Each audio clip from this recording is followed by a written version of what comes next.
Hello, everybody, and welcome back to Talking About Birds, the only Cardinal podcast that, like the Cardinals coaching staff, is small and easily replaceable.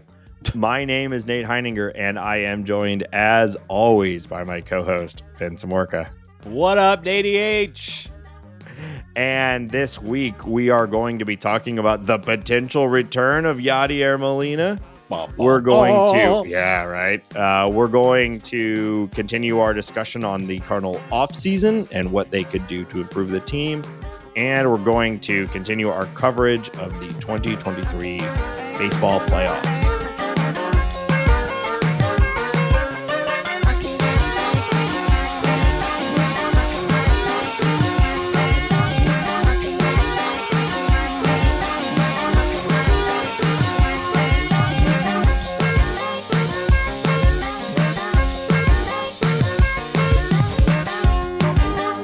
If you have an idea for the opening bit, tweet us at Talk About Birds. Hambone, my boy, how you doing? How you feeling? What up? You're wearing sunglasses. You're in your basement. Yep. It's good luck. I'm feeling great. Yeah. Got my shifty eyes going back here. I can kind of see the reflection of myself of your glasses. You know, you never know which way I'm going. So I'm just keeping you on your toes. But no, I'm doing great, Nate. The weather is fine. Playoff baseball has gotten more interesting. It has. I'm doing well. Cool. Well, I've got something that I've been meaning to talk about for about 2.5 weeks now, but we always get going on our bullshit so quickly that I forget. So I just want to quickly take a moment. And Ben, I know this is really important to you as well. And so we as a podcast would like to congratulate St. Louis City Football Club on clinching the Western Conference. First place overall. Playoffs begin in a couple weeks. It's been quite the season. Well, I don't give a shit. Nobody cares. Come on, Roman Berkey, best goalie in the league, might win the MVP, which, as far as I understand it, is equivalent to like a pitcher winning the MVP. So, you got to be truly remarkable. Wow. It's been quite the season. I think that MLS is all orchestrated and conducted by the powers that be to get a bunch of suckers into MLS in St. Louis, spend their hard-earned dollar going to that stupid stadium and wearing the pink jerseys and singing and whatever the hell you guys do. About half of that. Next year, you're going straight to hell and everyth's going down. Maybe we're going to Margarita hell. You should go to Margarita hell. Because I just don't care. Yeah. Well, I get it. Denver's football team, their soccer team is trash. Yeah. And it's owned by Stan Kroenke, I believe. So you shouldn't care, frankly. Yeah. But we have a good team, and it's great. And I'm sure the owners are the not morally bankrupt. I'm sure there's no issues. No. Yeah. I'm sure they're great. The stadium is beautiful. And I will get you to come to here and go to a game at some point. And if I pay for absolutely nothing, including beverages, I could maybe be convinced to go. But I just don't care. Yeah. Well, it's been quite the season, and the playoffs start in a couple weeks, which should be fun. And it's nice to have a St. Louis team that is doing well this year. We also, I forgot to do it last week. But I thought we'd do it at the top of the show to get this to wrap up a season-long game that we played together. If you don't make it to the end of the episodes, we've been playing a game. This is 2 years in a row where we call it Draft Day, Heroes and Hatchlings Edition. And we both had to pick players at the beginning of the year, 3 from the 26-man, 3 from not the 26-man. And whoever accumulated the most Fangraphs WAR over that time, over the season, would win. Well, last year ended in a tie. And a shocking tie. And even more shocking because of an on-air stat correction. This is insane. This year has also ended in a tie. And so we were using Fangraphs as our source of truth for the war. But in order to break the tie, we have switched to Baseball Reference WAR. And Ben, I'm here to to give you those numbers. Are you Drop ready? them on me, Nate. Okay. So just to recap the teams, I drafted Nolan Arenado, Nolan Gorman, Dylan Carlson, Matt Liberatore, Gordon Graceffo, and Moises Gomez. And Ben drafted Goldy, Tyler O'Neill, Tommy Edman, Mason Wynn, Guillermo Zuniga, and Jake Walsh. And both of these sets of players ended at a 6.1 total Fangraphs WAR. And with Baseball Reference, the final numbers are: Ben, you ended with a 5.3 Okay, Baseball respectable. Reference WAR, and my team ended with a 5.0.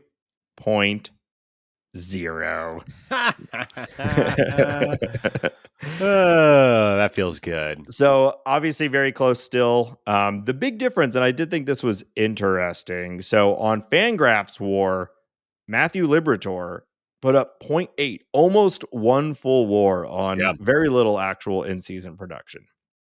Mostly that one incredible game against the Tampa Bay Rays.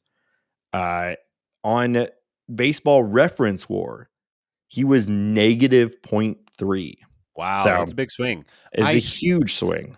Do not quote me on this, but if I remember correctly, I think Fangraphs WAR values high strikeouts for pitchers more highly than Baseball Reference WAR does. I think Baseball Reference WAR is more focused on ERA and innings pitched. So that I think that might make sense. But if you know or want to correct me, hit us up at talkaboutbirds@gmail.com. But I'm 99% sure that's the rationale there. And you suck. So yeah, it sucks to suck, man. Yeah. Let's see. Other differences. Mason Wynn was only negative 0.6 instead of negative 0.8 for you. I'll take that. All that And winning. yeah, that was really the big one. Dylan Carlson was worth 0.5 instead of 0.2. So he gained a little bit from Yeah. this.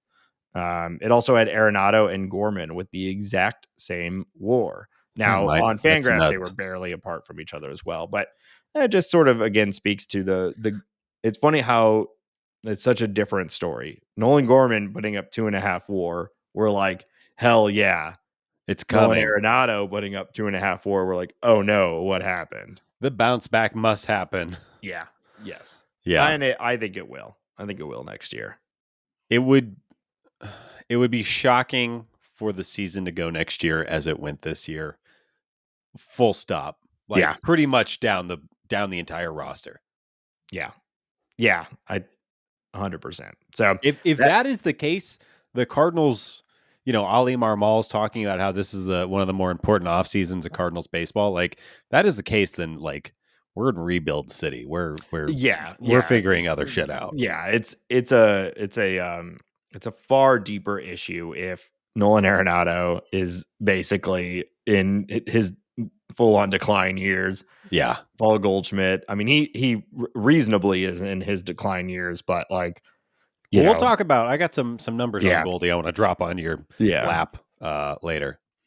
But yeah, if we have a repeat of next year and all the offense stays bad too, it's gonna be a problem. It's gonna be bad. It's gonna be bad. Wow. Yeah.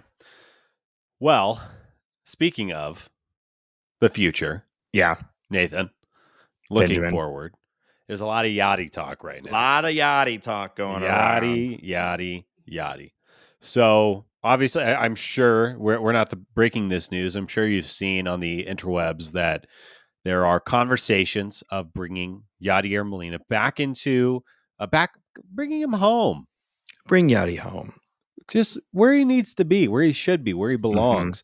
And also like shots at the Cardinals front office and coaching staff. Maybe this team cannot function or does not know how to function or run a pitching staff or the catching position or game planning without a Yadier Molina in those meetings and in the dugout. I don't know. We've kind of talked about that for a while now, this sort of almost like great man theory, right? That the Cardinals have basically managed the last 2 decades of success off of just a handful of real premium people, and then everything else surrounding it has just been like mediocrity. And as Like, soon as those premium people were out, everything collapses. right. And it's, you know, there's also health, there's also Yeah, ineffectiveness, there's also age, that slow creep of time, that I think attacked our pitchers up and down the roster this year. But yeah, it's like pretty easy for me to believe that Yadier Molina, who is one of the best defensive catchers of all time, came up and learned pitching theory and game management from Tony La Russa, one of the more successful managers of all time, and Dave Duncan, one of the best pitching coaches of all time. So that kind of perfect storm allowed the Cardinals to get by longer and further on less than maybe would be possible in a situation yeah, that wasn't so perfectly concocted for that all to happen, right? yeah, It's very narrative-y, and it's very like, of course, 1+1=2 type of thing, but like, we're yeah. sitting here in the off season, and I believe it more and more. And it it also kind of makes sense, if you're running a business, you're running an organization, and you're looking at where you need to improve, and like that's where you're putting your focus and your attention.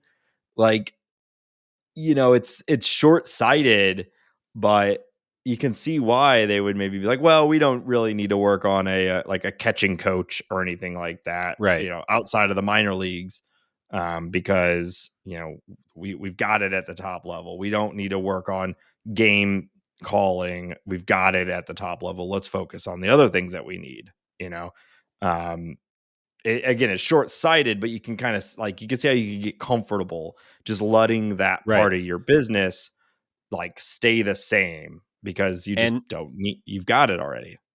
And as we talked about last week and was reported by Katie Wu in The Athletic, like if you already have a smaller than average brain trust in your front office, so maybe the existing members are spread a little bit thin compared to other organizations. You don't have maybe that person in the room saying, "Hey, are we thinking about this properly?" Right. It's that the wheel's not squeaky. So, charge forward and we'll focus on, attaining Nolan Arenado or Paul Goldschmidt, or whatever these other kind of lofty projects that the front office has completed. The draft room has obviously been a massive focus for that group. Right. So, yeah, it all kind of makes sense. Um, And so how do you fix it? Well, you go and you bring back Yadier Molina. Like it, so, yeah, it works for a lot of reasons, right? I mean, let's if this whole theory of like the Cardinals have been overly reliant on individuals like Yadier Molina, and you're trying to fix that, well, maybe it's not the long term solution, but at least the here and now is bring him back. Let's get it going again.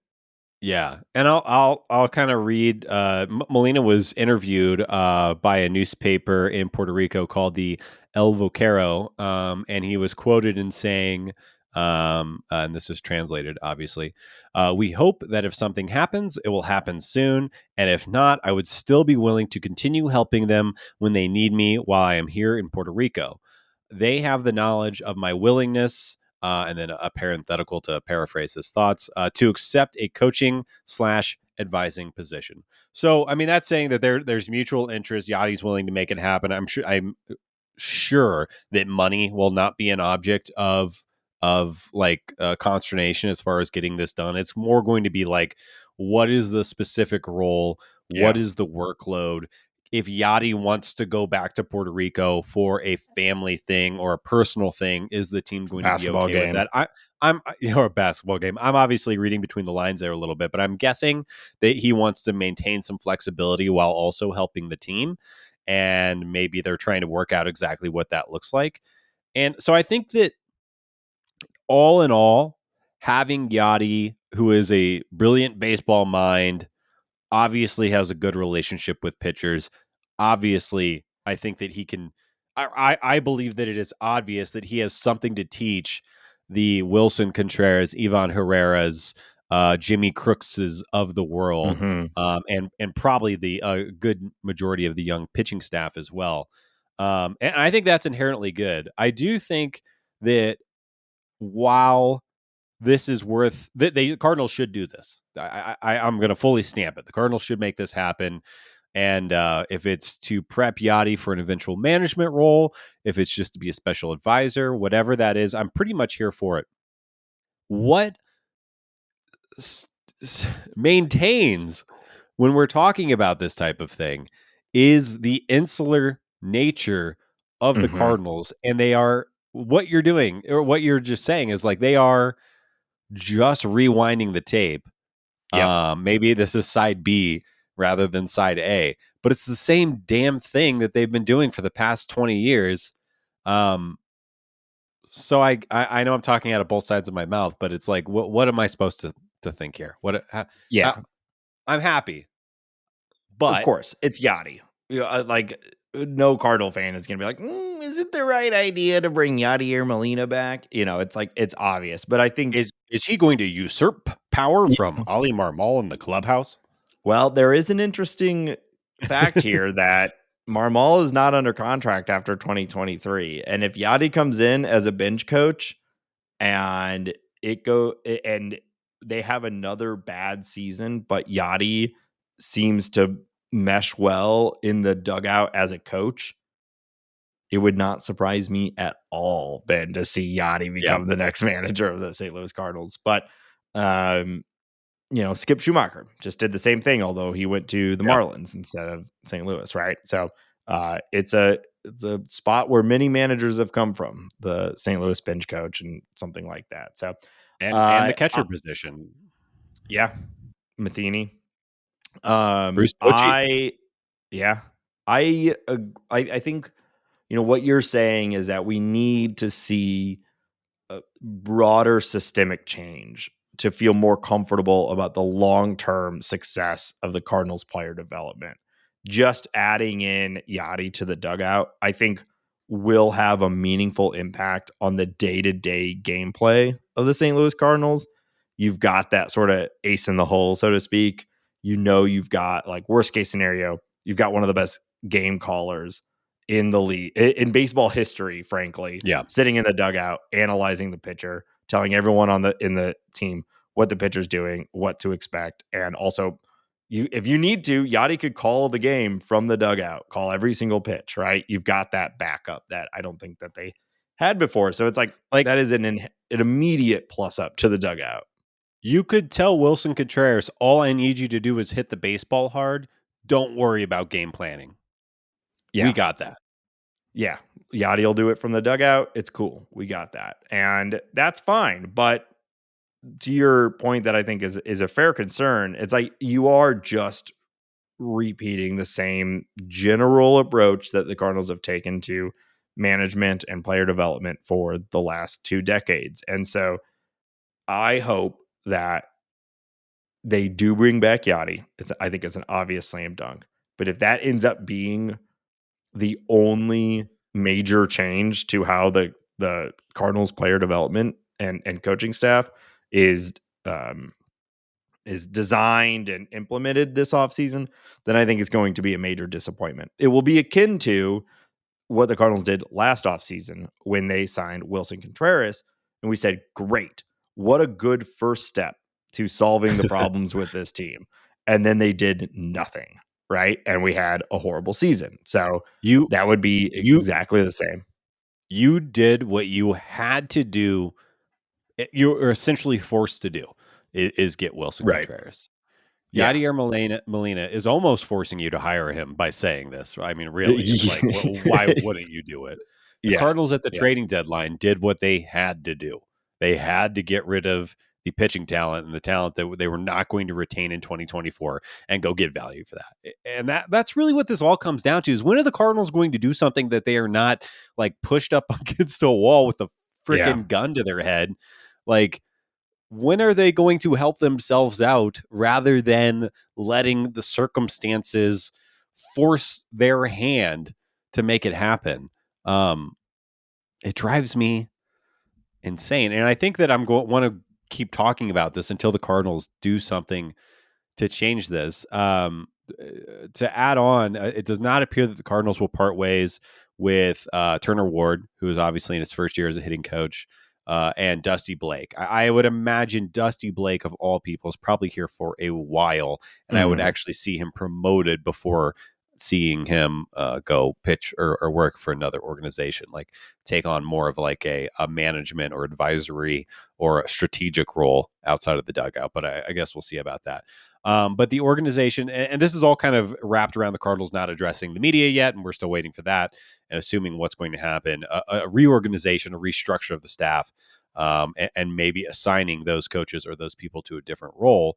And maybe that's coming with a Yadi edition. Maybe there's something else on their mind. I have here written on the outline, do the Cardinals need some type of Ron Washington type figure, a guy who is like, or Buck Showalter, I think is another interesting name to show out there. Although I think Buck wants to manage one more time.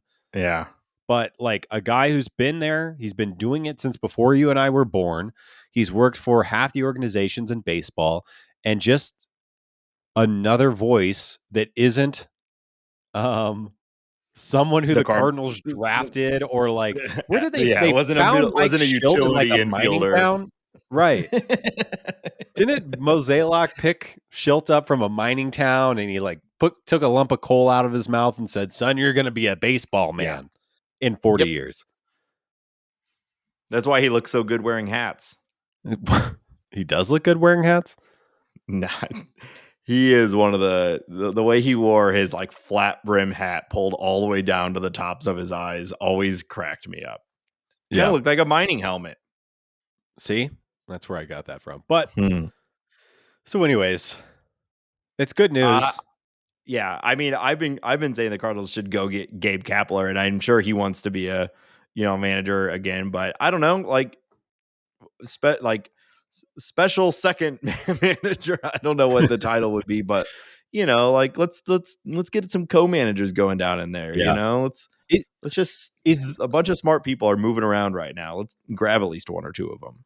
put Kim Ng in the dugout. Change something up. Is it desirable to come to the Cardinals right now? Do you want to come be a part of this team? Could they attract Gabe Kapler? Could they convince an older, seasoned coach to come here? Like Mike Maddox, the more I think Mike Maddox wanted out. Yeah, I don't know. I mean, speculation, obviously, but it is pure speculation because what he also said makes sense. He was considering retiring, and then he got had the opportunity. An offer he couldn't refuse. Yeah, it's his hometown. It could have been a blend of multiple, like most things. It's somewhere in the middle, But it also, I think it's like it could just be what he said it was. Yeah. Yeah, I don't know what. I don't know who's out there right now. And who would be like the right fit and whatnot. But it certainly seems that way. We've been saying it for a while, like just somebody else that, like you said, wasn't an old coal miner or drafted as a middle infielder for the St. Louis Cardinals in like 1985 or whatever. Yeah. Yeah. They need like a former Rays. I'm trying to think of somebody who had like been on the Rays a few years ago and was a solid team player, but not great. Like one of those 0 WAR 1,200 plate appearance guys, and it needs Yeah, to I was be going to say what's from Ben Zobrist up to, but Ben. Well, no, his WAR is he's too high. good. He's Yeah, too good. he's too good. No, like a where's Logan Morrison doing? Is Logan Morrison out there somewhere? That's a good pull. Malik Smith, Trevor Plouffe. What about Trevor Plouffe? That was he was with the Rays and the Twins, and he's got a good personality and a podcast and everything. I'm just saying I think I'll drop it. Anyways, new faces, new names, maybe from the Rays or Dodgers or Giants organization, maybe even a Yankee. I don't know, just somebody. Yeah, I agree. It at the very least something major needs to happen this offseason on top of bringing back Yadi and Molina. But How But great will it be to have Yadi in the dugout? oh, I can't wait. It's Yadi. It'll be Yeah. great. It's Yadi. He'll It's he'll get the largest pop of any player or any mhm. person in the dugout when they announce the rosters and everything like that. But that's okay. It'll I do have a hard time imagining him maintaining the levels of I don't know, like calmness that you Yeah. generally expect from dugout members, but maybe that's okay. But you just see him getting ejected from like 80% of games that don't go well. Yeah. Well, that's why he won't be the manager just yet. He'll be a Yeah. coach and he'll be okay. It's Yeah. fine. Ollie can take the wheels. Let's move on. The good thing is, I do think we'll get answers to this coaching stuff pretty fast. We got a Yeah. couple more weeks of the playoffs, and then this sort of stuff tends to be the things that are wrapped up the Mo will earliest. come down from the mountain, hand us the slabs, we'll decipher them, so Mhm. on and so forth. Yep. Yes. All right, you have some stuff you want to talk about with Goldy, so let's I dig in on do. that. I do. We're digging on Goldy a little bit. He didn't have a great season. But I wanted to highlight we've been a little down in the dumps the last couple episodes. Let's talk about Yeah. something positive.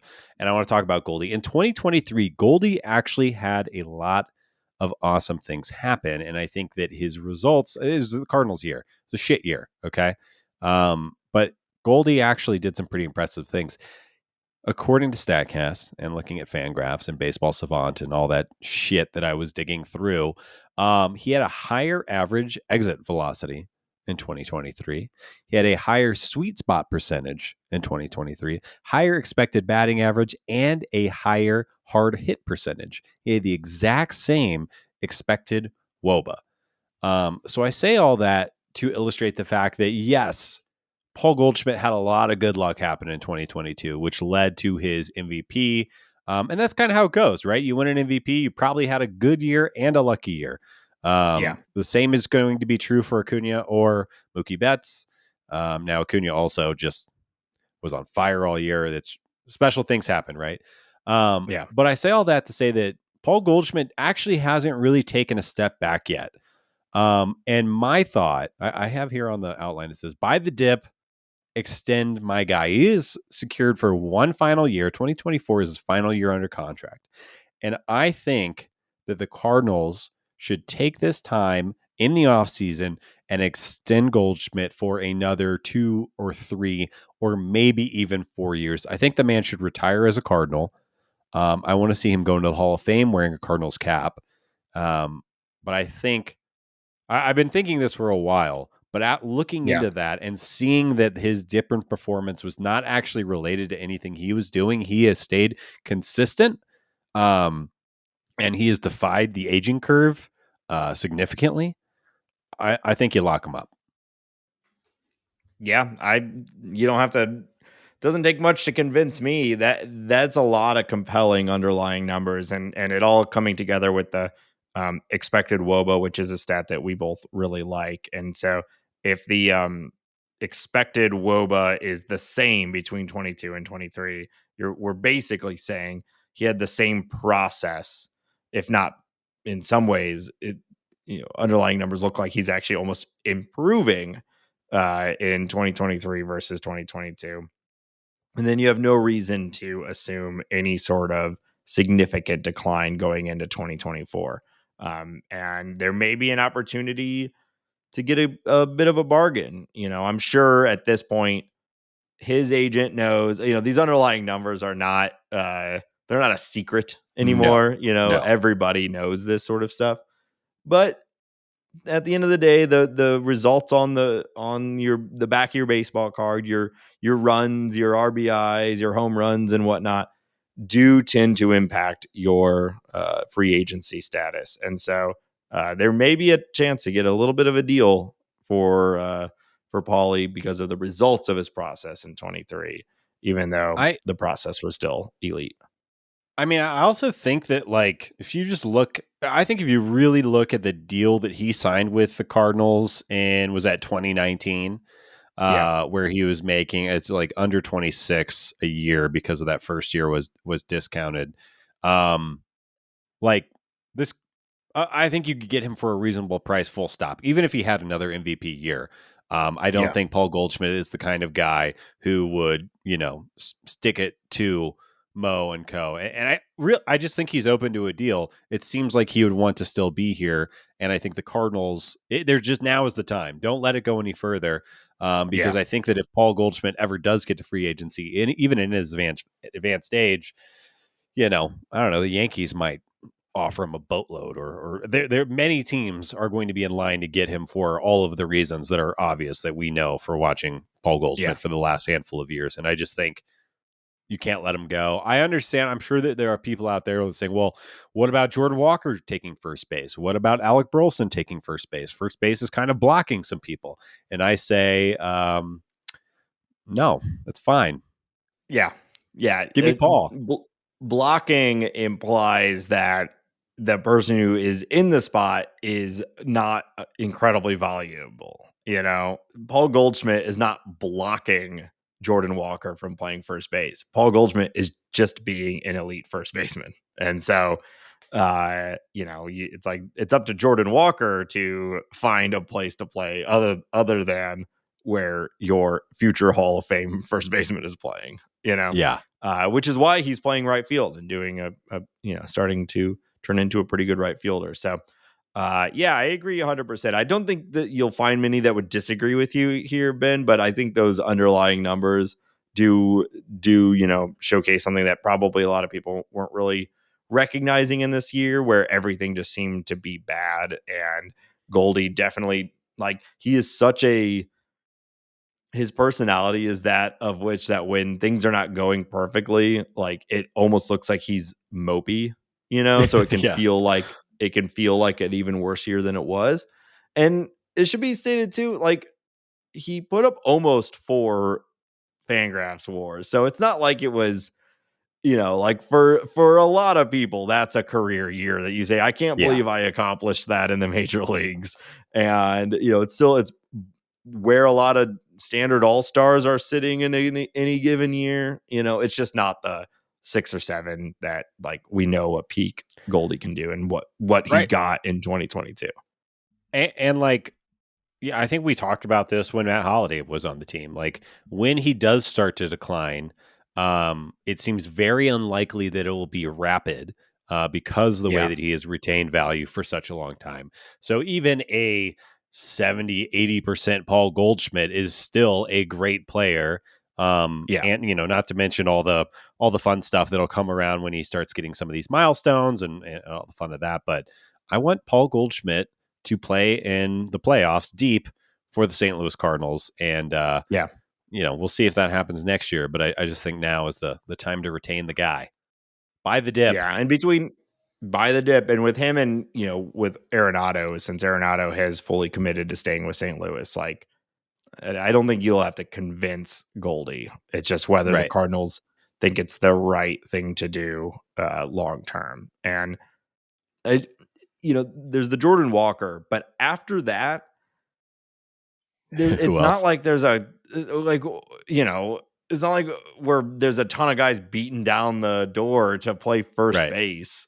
So, and Jordan Walker's young and can play in multiple spots if needed. Right. So If the Cardinals extend Goldy for 3 more years, he and Arenado's Cardinals tenure is lined up to end at the same time. And in 3 years, we could have the Goldy or the Yadi Albert thing that happened as they walk off into the sunset. Although I bet Nolan keeps playing no, I was gonna after say Nolan this. will be 34 or maybe Yeah. 35. He'll So he'll he'll be probably 36 because there was okay. that year added, that $15 million a year added Right. after the deal was done. Yeah.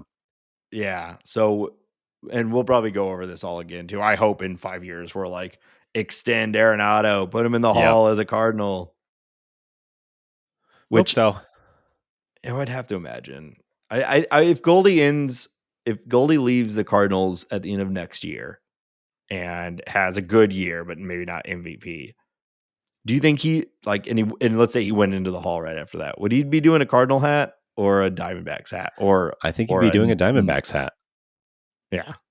No, or I like think a he no would. I think label. Yeah. no, we need some playoff runs. That'll Yeah. change it. Not that it really matters, but that would change it. Is He won his we need to MVP as get a Paulie. Cardinal. He did, but we need to get Paulie in like the CS at least, and I think Well, that would he did change things. once, but it went horribly. Yeah, We've all forgotten that, he did go to the NLCS for the Cardinals. But it's an NLCS that we shall just don't forever like to be talk about. forgotten. Yeah, Yeah. that was so bad. 2019. Yeah, Yeah. he needed his buddy Nolan. Yep. That's what it was.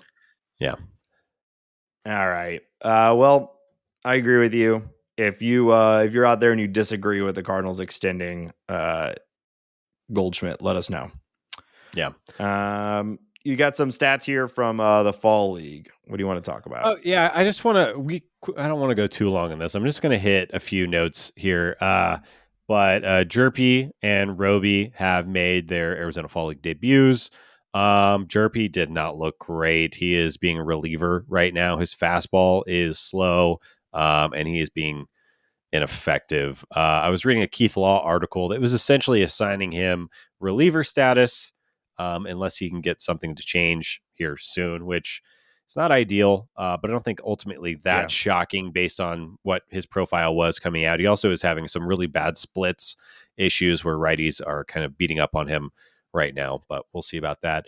And Roby, looking at him, he was likely overthrowing in his first start, but all the spin rates were good. Everything was moving like crazy. He just didn't really know where the ball was going, which is not really a Tekoa Roby problem. So Yeah. nothing to be worried about. But just a quick check in. It's not going super great just yet, unless your name is Victor Scott the second.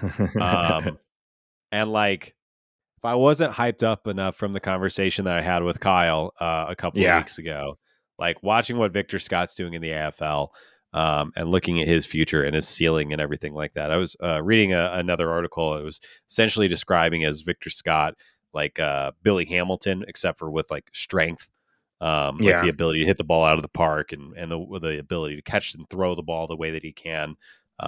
Getting very, very excited about Victor Scott. Yeah. And with the new stolen base, focus, the between the bag sizes and distance and everything, like, yeah, I mean, what's not to be excited about with this guy? Yeah. I listened to you talk to Kyle about him as well, and it's like, it is sort of the Billy Hamilton thing of like, or like Estuary Ruiz with on the Athletics, these guys that are insanely fast, and it allows them to be generally good at defense as well because they're so fast, but they just don't do anything else. And so there's just been this like someday there's going to be one of these guys that are the Yeah. fastest in the league, and they can do like one other offensive profile thing good enough to where they become this dominant, exciting force in the league. And with his speed, you don't have to have that much power to Right. become incredibly valuable. But those two things don't usually go together. That's why it's such a rare combo. So is he Yeah. that rare combo? I certainly hope so. And what's the timeline? If he's playing in the AFL and he's doing well, that's usually kind of a signal that this person is going to be in the big leagues pretty Yeah. soon. I wonder, like, is he assuming that this next the rest of this month goes well for him? Is he like legitimately in the conversation for breaking with the big league club next year and taking over center field and maybe some trades happening and him kind of being handed that maybe sooner than we expected? I don't know. That's wild speculation, of course, but Yeah. Feels early, but the outfield has been so uncertain. Palacios certainly wants a voice in there as well. And then, of course, the guys that you have already had and have been trying to have be your centerpieces of your outfield with Newtbar and yeah, O'Neill. And then there's the Burleson story. And then there's, of course, Yepes. And then there's, of course, Jordan Walker, who's a fixture. You got a lot. So there'd have to yeah, be a bit of a house clearing, I think, before you get to Victor Scott. Or he just has to continue lighting everything on fire in front of him and force the issue. right. So yeah, interesting. And I guess like to just build on the point that you're making, you put this note here that I guess I'll read since I'm talking now. But Tyler O'Neill's perceived trade value has never been lower. But if there's a suitor for the oft injured outfielder, St. Louis will jump on it. When I saw you put this on the outline, Nate, you know what I thought to myself? What? This is the least news ever. So If it's a someone quote. is willing to overpay for an Yeah. injured outfielder, we'll trade on it. Duh. So this is a quote from the Athletics' Jen McCaffrey. Yeah, Yeah, and I did put it on. I was thinking about it for a number of reasons. One, because it's just interesting to hear any name talked about from the Cardinal perspective, because the Cardinals are so close knit with everything. So just hearing a reporter say the Cardinals are willing to trade sure. Tyler O'Neill is interesting. But also, to your point, this is this is a good reminder for everyone what the offseason, what every Cardinal offseason looks like when you have a team full of average to slightly above average players and a pretty good farm system and also a lot of holes on your big league roster. You line up with everyone. Yeah, Everything lines up with everyone. If like so our writers need to put out content, and so they start to do stuff like this. And that doesn't mean there's an actual rumor, there's an actual conversation, there's been any actual development in a trade. Um, but yeah, of course, the Cardinals are willing to move Tyler O'Neill. It makes yeah, sense. I mean, personally, I'm torn on it because it would be an incredible sell low. I can't even imagine what you're getting for a Tyler O'Neill right now, unless he's a throw in and yeah. another, Nothing. after 2 years now of pretty ineffectiveness.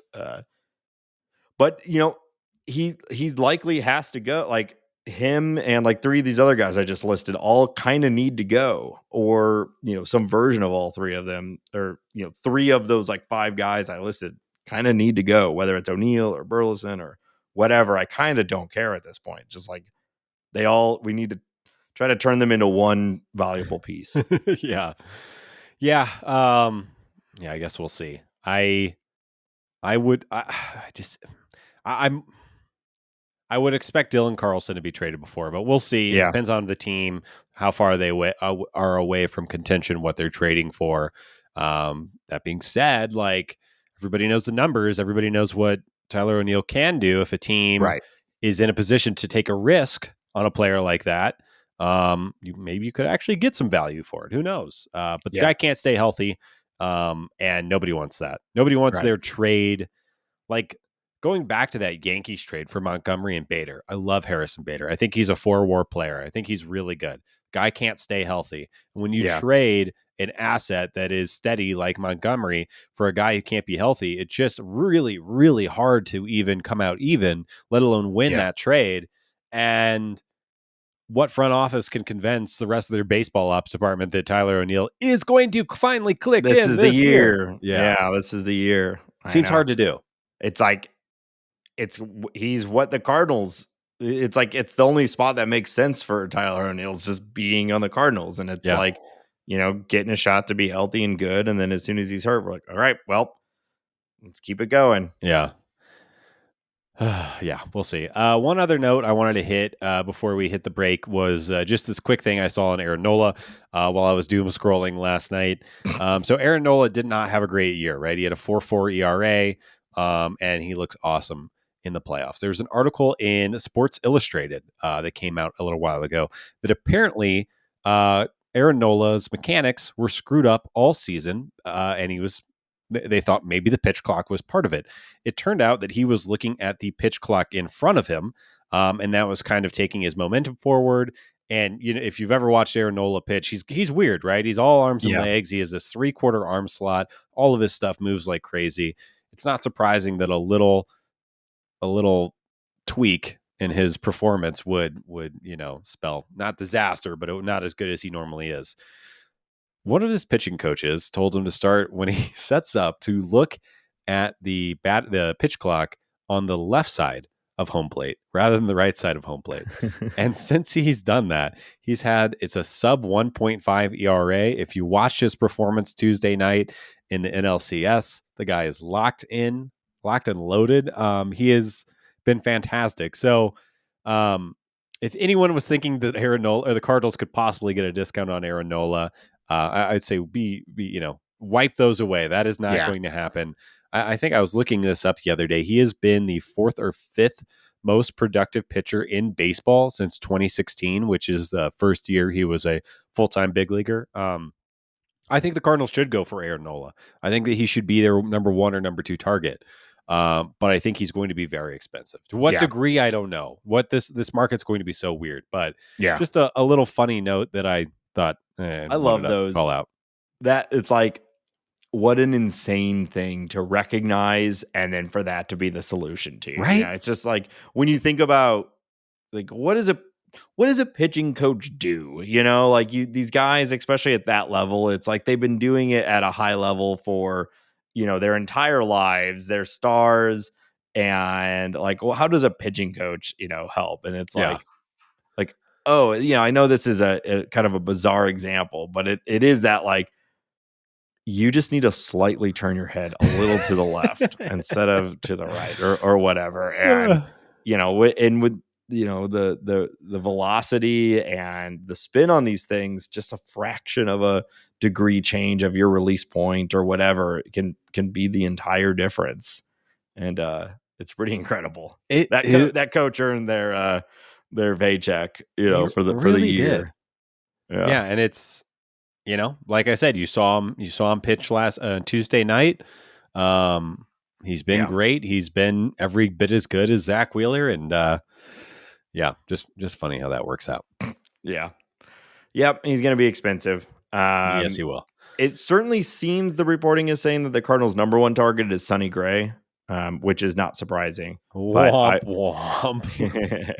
I mean, we both, he's been great, but obviously Nola and Snell are looking like the top pitching arms in the domestic market. Yeah, your opinion on Yamamoto. It's honestly, it's not even. I'd be totally happy with Sonny Gray. The problem is investing as much money as he's going to require. Like, he's not going to be as discounted as I think people think he did. He led the league in WHIP, FIP and home runs per 9 last year. The problem is that he's going to be an old 34 going into next season. And he's a small guy. And if you're going to invest $100 million, I'd much rather go to the 30-year-old than the 34-year-old. That being said, Sonny Gray makes this team better. Yeah. Like, immediately, significantly, and significantly better. So we would be fine with it. Yes. Without a doubt. Yep. All right. We want to talk about the playoffs and some other things that are happening around the league. But before we do, we want to remind everybody that this show is listener supported on Patreon. If you've been enjoying the show, been sticking with us all year, or you're brand new and just want to show your support for the time and effort that we put into the show, we would love for you to visit patreon.com/talkingaboutbirds and consider joining. Patrons of any level get access to our private Discord server. We've been already starting to really track the movement of the off season. The Marlins news that we're going to talk about here in a little bit was a hot topic in the Bird Score the other day. Just a really good place to talk to other Cardinal fans, and you actually get responses, and they're cool people on the other side, unlike whatever your experience on your cool various is social. a relative term. Well, yeah, it's outside me and you. There's some cool people in the Bird Score. So yeah, Bird Score. We also you get access to episodes a little early sometimes, which is cool, and just show your support for a local show. We also appreciate everybody who has taken the time to leave us a review on their favorite podcast platform. That helps in a number of different ways, and we appreciate it. So, Ben, where can people find us online? Yeah, make sure to follow us on Twitter at Talk About Birds. You can follow us on Instagram at Talking About Birds. You can email us thoughts, questions, concerns, pictures to talkaboutbirds@gmail.com. You can listen to this podcast on Spotify. Review us on Spotify. Listen there. We got a TikTok. Come look at our faces on the TikTok, and you can find all of that information at talkingaboutbirds.com. Again, that is talkingaboutbirds.com. .com. All right, we have moved into the CS series Yeah. in the 2023 playoffs. None of the teams that we wanted to move forward have moved forward. Yeah. We got an all Texas ALCS, and we've got Phillies. I mean, Diamondbacks, it's fun anytime there's a new team there, but certainly doesn't look like it's going to go well for the Diamondbacks. How you been feeling about the CS series so far? Well, yeah, I guess we'll start because obviously I was watching the Phillies Diamondbacks game last night, Yeah, and it got out of control fairly quickly. But because I'm a masochist, I did sit there and just watch all 9 innings as the, yeah. I you watched know, the Monday night game, and yeah, it was a tighter game, but it was still, Phillies ahead the whole time. right. And it's, when you really look at this team, the Phillies or this matchup, the Phillies are just the better team. You look Yeah, at like Bryce Harper, Trey Turner, that alone, like two superstars that are also playing like superstars. Trey Turner has a 302 WRC plus right now, in the playoffs, and he's hitting for power. He's stealing bases. My lovely wife was transfixed by a very smooth slide that Trey Turner had into third base last night. He's just so good. yeah, yeah. And I think last night, and I like the Diamondbacks, and I want to root for Corbin Carroll and Gabriel Moreno, Great and stash. great stash. And he kind of looks like a cartoon character. He's a funny He looking does. guy. Yeah, Um, Ketel Marte. I love watching him play. He's so strong and fast, and um, yeah, there are some things about this team that you really like, and I think last night we kind of saw them the first time looked like they were actually knew they were playing the Phillies and knew that they were getting their asses kicked when that ball dropped in front of Evan Longoria on the infield, and Moreno and the pitcher were just kind of looking at it. It was one of those shoulder dropping season ending moments. It just seems like it's done. remind me Um, of the 2013 World Series when the ball fell in between Yadi and Wayno. yes, Yeah, super similar. And it's too bad. That being said, at least the Phillies are fun to watch. I love watching Bryce Harper. yeah, Castellanos, even though he's kind of annoying to me, when he's playing well, it's kind of fun as well. But yeah, I mean, they seem. I would be shocked if the Phillies yeah, do not, honestly, sweep, because with Gallen going down and Kelly going down, it's hard to see how yeah. Brandon Fott is going to save the To Diamondbacks. stop the onslaught, the Dinger Brigade. Yeah, Yeah, I generally feel the same. Bryce Harper has been one of my favorite players in the league since he came into the league, and I think he is a good face of the game. He's a good representation for the game.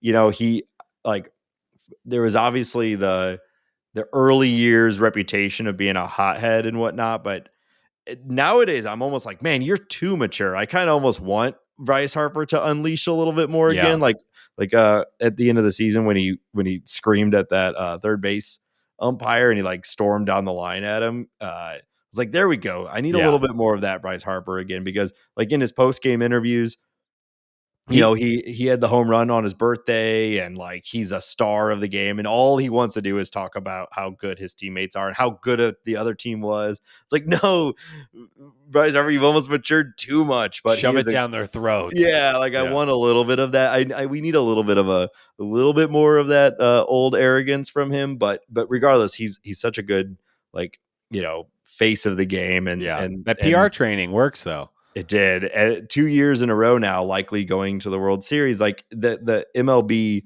should be putting him front and center on everything. Yeah, He's incredible, and he'd be a good counterbalance to like the sort of like flashiness of like a Mookie Betts. Let's get Mookie Betts and Harper in some commercials together. Like yeah, let's have them presenting at the Oscars or something. I don't know. Get them out there. yeah. Putting him anywhere is a good idea, and Yeah. anywhere they want to do that. And yeah, you do have the benefit of him. Like he looks like a dirty baseball player. I don't know. He looks Yeah. like he'd be in the movie Major League or something like that, Yeah. which I believe you've never seen, so you don't understand. But I've seen, pictures. idiot. No crying in baseball. What? That's not the right movie. Oh yeah, that's a Moron. League of Their Own. You're so you. Hey, we're going into the off season. We did our bad baseball movie thing last year. Maybe we should do a good baseball movie thing this year. You should just want to watch Major League. Why would I because do anything if it's not for content, Ben? All right. Rangers and Astros. Rangers. I mean, that's what this feels like. It's just all Texas all the time. I don't care. Yeah. But Yeah. I guess I do care because I really don't want the Astros to win. And I'll tell you what, Rangers are giving me Team of Destiny vibes right now. Yeah. I hate to say it. I don't want Texas to win. I don't want the Rangers to win. I definitely don't want the Astros to win. So that's the positive. But they have not lost a game since October 1st. Yeah. They are good. just steamrolling. I think I want the Rangers to win over the I think the team I want to win the most of the remaining teams. Yeah. I think I like the players on the Phillies better, but I could just never root for the Philadelphia Phillies to win the World Series. There's just something in my heart that prevents that. Even though I want Bryce Harper to win a World Series. The Rangers, though, we talked about it last week. I like how they built their team, and I like a lot of the players. Corey Seager, I think, is great. Yeah. Adalis is fun. They got a good blend, and now Monty's there leading them. There's a lot to like about this team, and they're beating the Astros, which makes me like them even more. They are beating the Astros, and they're beating the Astros while Yordan Alvarez is going like full Super Saiyan, which is just not something that I thought was going to be possible. But they're getting like production from Evan Carter, who I'd never heard of before like a month ago. Leody Taveras, their super slick center fielder, is hitting the ball. Nathan Eovaldi is massively underrated, I think. Are we not talking about Nathan Eovaldi enough? And like you said, Monty, Josh Young is playing great and has been a great third baseman for them. Yeah, I mean they're fairly easy to root for, and like you said, I think the Chris Young, their GM, going out and spending money to turn the team around is something that you and I support. Just like the methodology, the theory of it, it is good for the game. Yeah. And they did it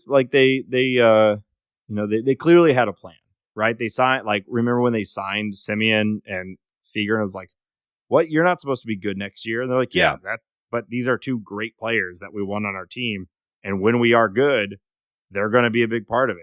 And now they are good. And those guys are a big part of their team. Turns out, get good players when they're available. And, it can work out. Did you see the Dusty Baker virus interview that went around? No. Okay, so I've only read it, so there's at least one part of this context that I don't know why he corrects the reporter, but here it is. This is gonna be a little bit of reading, but I think it's funny. So, question: there's a report that Yordan is dealing with a virus. How is he feeling? And what went into consideration to put him in the lineup today? Dusty Baker. His name is Yordan. That's number one. And plus, number two, the reports about him having a virus. I got a virus. Everybody got a virus. So he's fine. He's better today than he was yesterday. Just to follow up, are you sick or is Alvarez sick? You said everybody has a virus. Dusty Baker. No. Yeah. My allergies are bothering me. Yeah. Like I said, what is sick?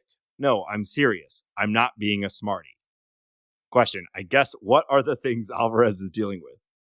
Dusty Baker. He's fine. He's better today than he was yesterday. And like I was telling somebody yesterday, as a responsible man, a family man, you go to work, And I never saw my dad in bed ever sick, and I'm sure he was sick. And sometimes, as a man, you just go to work. Dusty Baker, everybody. What? I don't know. So I guess you can say.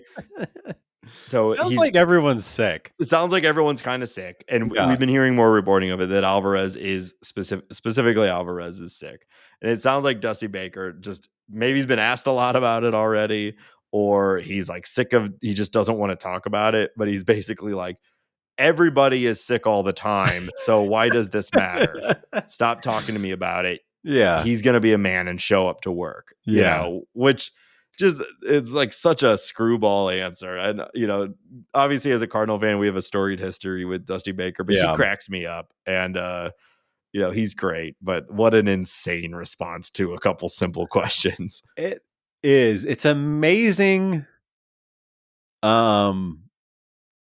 It's amazing that is the path he chose to answer that question when he could have easily have said, Jordan's fine. He'll be in the game tonight. Yeah. But deciding to reference his father and rubbing dirt on it Yeah. and Yeah. call in masculinity. He's And sick. I'm sick. We're all sick. I got allergies.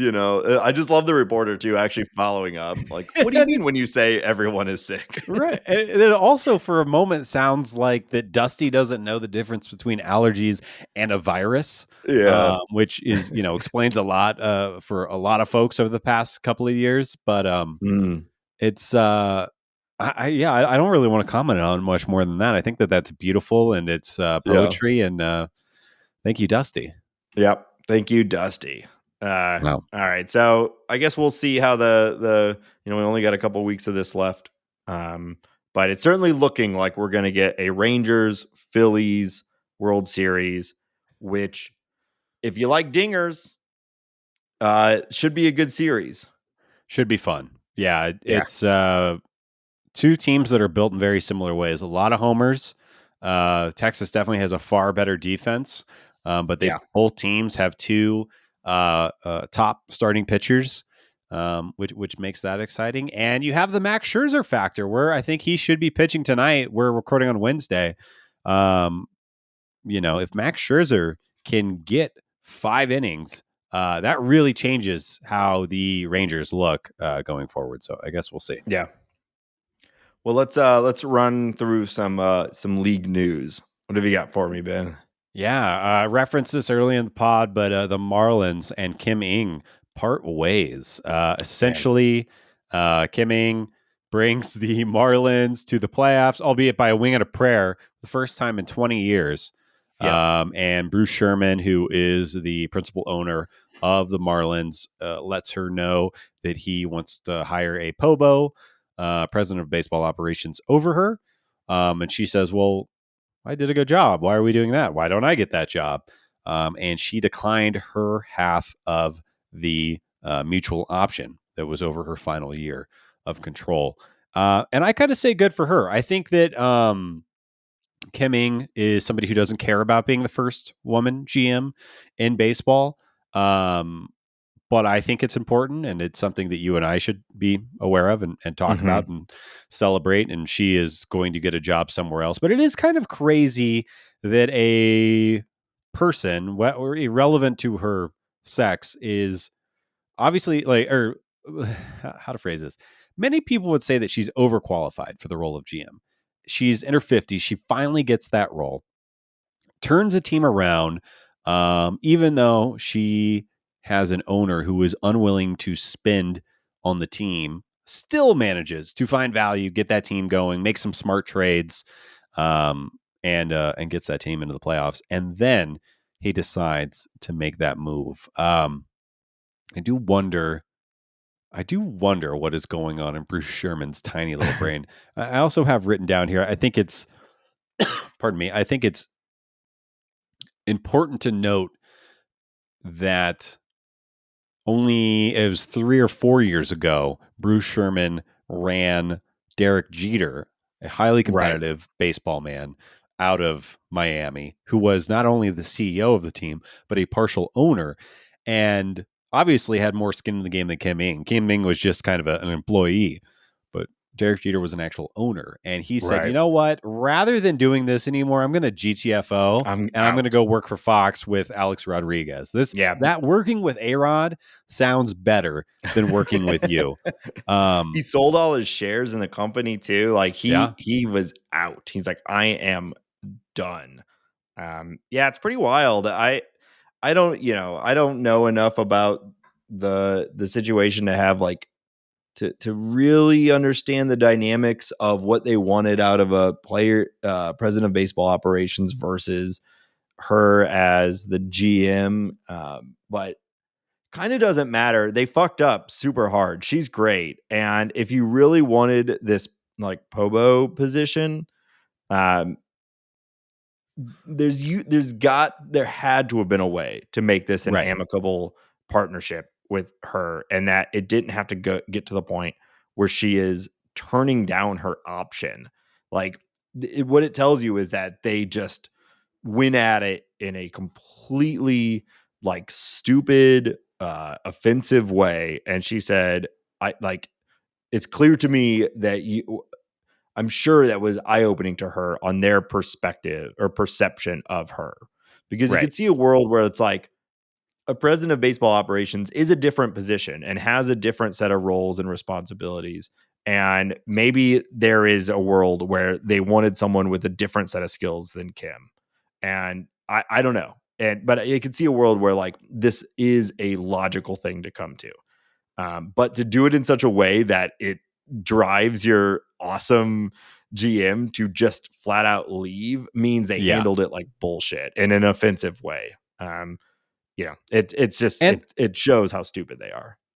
I know this happens sometimes, and it's usually within fighting, right? But from an objective point of view, this person gets you into the playoffs for the first time in 20 years. Usually that person's getting an extension and maybe Yeah, and maybe more. right. Maybe a promotion, maybe something else. Maybe they get to hire some of their own team. Some really interesting things coming out about this. Like there's been some background reporting about old Marlins people being kind of stuck in their ways and still being throughout the organization and maybe possibly undermining her and Bruce Sherman not supporting her. It's really interesting. I will say, just full stop, like the fact that the executive arm of baseball has less diversity now than it did Yeah. yesterday sucks.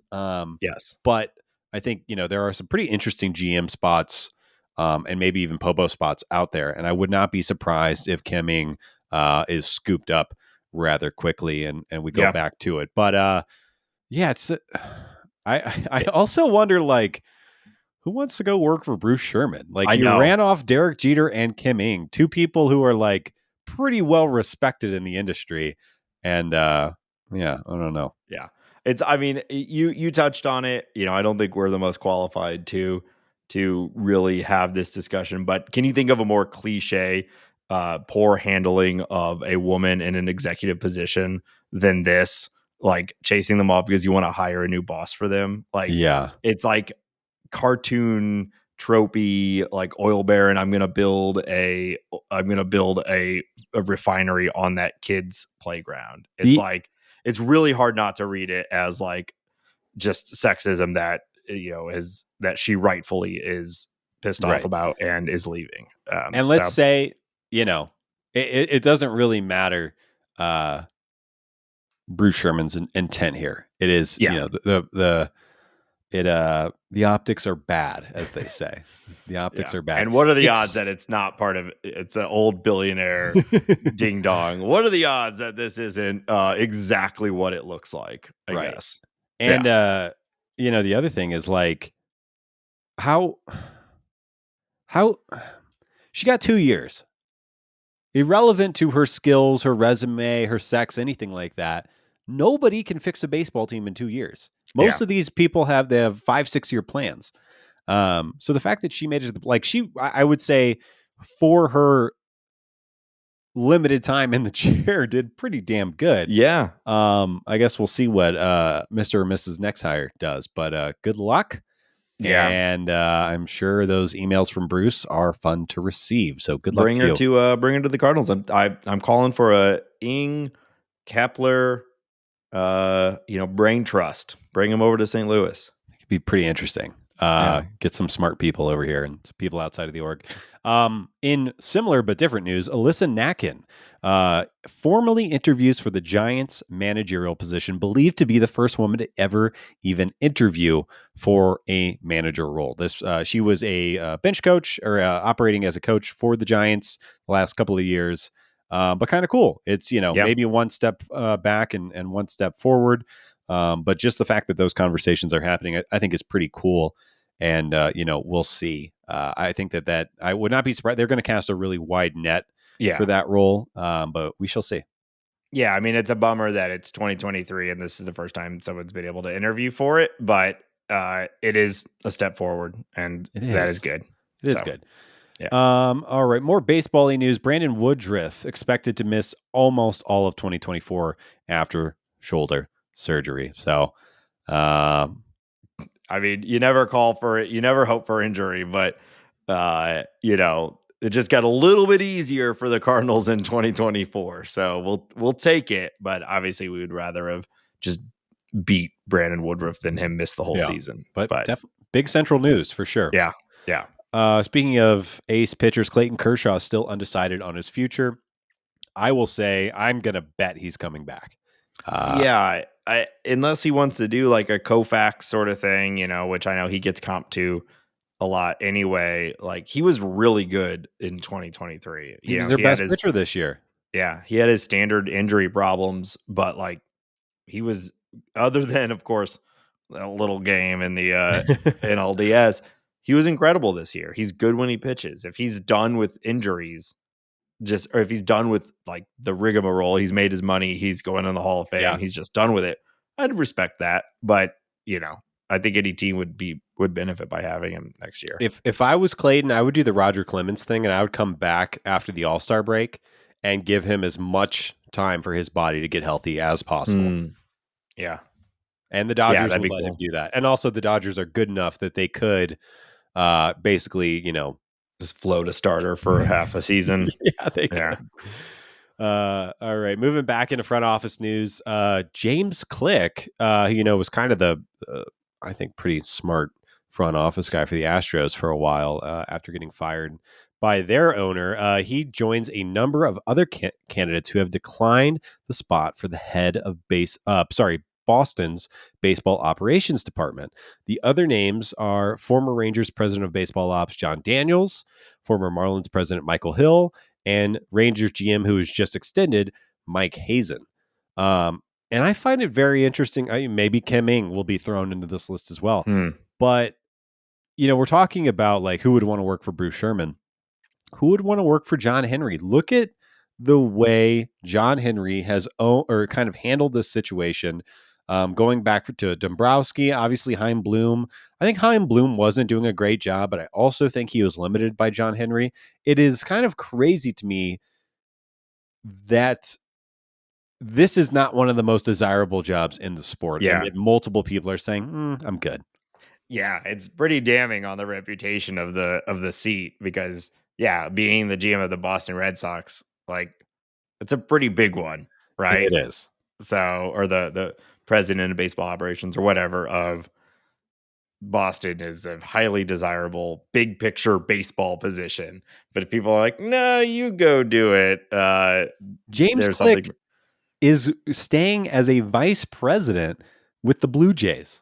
Yeah. To not come and do the Pobo of the Red Sox. Yeah, not a good look. It's very strange. See how that turns out. I don't know. Maybe Billy Beane will finally take the Boston. Hey, there you go. All right. The final piece of news. Trevor May has retired on Twitch, and he had a little something. I'm really just trashing on owners today. I know. I love this. Let's keep it going. It was an unintentional theme. But so is it not the theme of our episodes like 40% of the time at kind least? Of is. They're the worst. Eat at Arby's. But Trevor May, he's got a big Twitch presence, and he said this after announcing his retirement. And you can probably guess who this is directed at. Sell the team, dude. Sell it, man. Let somebody who actually takes pride in things that they own something. There's actually people who give a shit about the game. Let them do it. Take mommy and daddy's money and go somewhere else, dork. I think that's one of the better baseball quotes I've ever heard. There was more to it too. He was like Yeah. really like not holding back. If you have not Yeah. heard it, I recommend seeking out Yeah, it's the great. full statement. But shout out Trevor May. Take mommy and daddy's money and go somewhere else, dork. It's great. Yeah. Yeah. And if you're not familiar, Fisher, Nate and I were talking about this before the pod. His dad founded Gap, and he has never worked a day in his life. So it's pretty apt. And shout out Trevor May, a solid reliever. Yeah. Yeah. And it seems like a solid dude too. Yeah. So, yeah, it's great. Definitely watch the video. Yeah. And that's all I got for league news. All right, let's go ahead and wrap up this episode. It's been a couple months since we played this game, but I think it's always a fun one. We're returning back to our classic. Who is this guy? Who is this guy? All right. So, the way this game works, if you're new to the show, I have a series of clues about a person who has played at the major league level for the St. Louis Cardinals at some point. These clues will start incredibly vague and get more and more specific the further along we get into the game. Ben's goal is to guess the name of this player in as few hints as possible. Yeah. So he has to make a guess after every hint, and that's it. There's 5 total hints. So, Ben, are you ready? I'm ready, Nate. All right. This player was born December 7th, 1979 in Baton Rouge, Louisiana. 1979. Great. Wow. Smashing Pumpkins. Wow. That's the only thing I can think of. 1979. Okay. So he is retired. And he is from Louisiana. I'm trying to think. Some of our southern boys have been. There's obviously quite a few. Southern Cardinals, Louisiana. That I feel like that should be a good hint. I know that Izzy is from that general area. I might be getting him mixed up with like Alabama or something, but I'll say just based on that, yeah, I'll go with Jason Isringhausen as my first guess. Good guess, but that is incorrect. Okay. It's probably he's probably older than that also, now that I say that out loud. Probably. Let me see. Jason Isringhausen. He was born in 72. So okay, yeah, quite a bit older than that. In baseball years, that's a lot. Ancient. All right.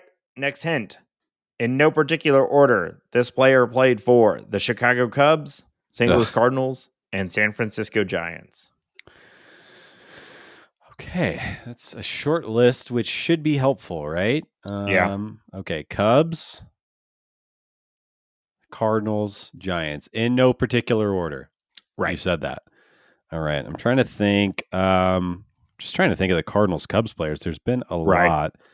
I don't know where Mark Grudzielanek is from, but did he play on the Giants? He may have. Might have been on the Nationals. I can't remember where, or maybe he went to the Dodgers actually. So maybe it's not Grudzielanek. That's like a similar age. He might be older than that also. Huh. Let me see. Derek Lee. No, I'm just thinking of Cubs players of that age range. Aramis Ramirez. No. San Francisco Giants. Man. Oh, man. That's a really tough one. I'm going to say John Brebbia. No, he's not old enough. Man.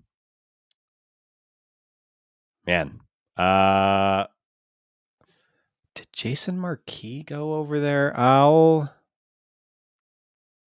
wait. Is it? I don't think. I just got to guess. Okay, Matt Morris. Is it Matt Morris? No, it is not Matt Morris. Okay. I know Matt Morris played for the Giants and the Cardinals. I was like, maybe he played for the Cubs. He might be too old, though, as well. Yeah. Mark Grudzielanek was born in 1970. Damn. Okay. Old enough to have played. He started his career with the Expos. Okay. Yeah, I'm going too old. All right. Yeah. Yeah, you're locked in on early 70s. Okay. Giants. Third hint. Okay.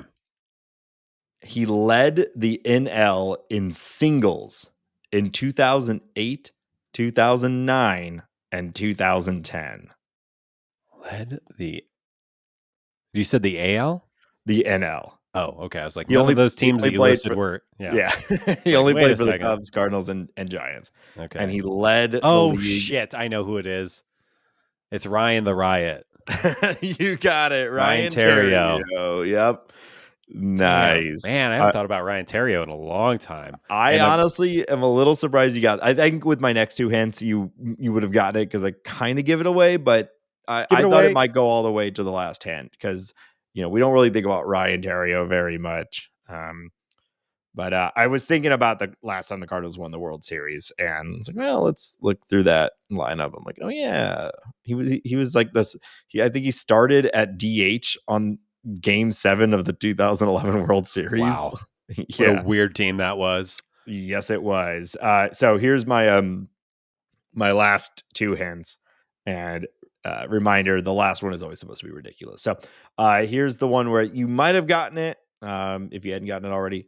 Despite his overall unheralded career, he won a World Series in back-to-back years in 2011 with the STL Cardinals and in 2012 with the Giants before retiring. So, Yeah, I don't know. Honestly, I don't know how I got to Ryan Theriot. I don't know how that pops into my brain. And then final hint. Here's a list of alternative names: Peter the Party, Frank the Fight, Rex the Rampage, or Fran the Fracas.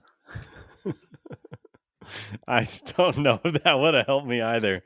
So I guess I'm glad I got it on the one I got it on. Ryan the Riot. Ryan the Riot. All right, but you got it. You got it after the third hint. So I did. nice job. Wow. Why did they get him? Didn't we need someone at second base? It was because Aaron Miles was already gone, right? Yeah. Alan Craig, was that the year that no, that was the year that Skip was playing. Yeah, Craig played left field. Yeah. God. Yeah. Man, really looking at that team. I mean, I guess you get a lot of help from Molina, Pujols, Holiday, and Berkman. That really carries a lot of the weight there. Well, and let's remember they weren't like the favorite at all. They were they came on strong in September. It was it's like the crazy one, right, where they were down like 10.5 games on like August 30th or whatever, and the Braves absolutely collapsed. So it was not a powerhouse team, but it's the playoffs. It's a random championship generator. It went really, really well. So they did it. Last time the Rangers were in the World Series. Oh, wow. 2011. Well, maybe just bringing up Ryan Theriot will screw the Rangers. We'll see what happens here. Yeah. Well, that'll do it for this week. We'll see the conclusion of the CS series by the next episode. So we'll have a little bit of World Series preview for next week. At least I think we should. I guess if they go 7 games, we might not be there by next week, but I don't think seems unlikely right now that that's going to happen. Yeah. So we'll continue our coverage of that, and we're getting closer and closer to actual off-season news.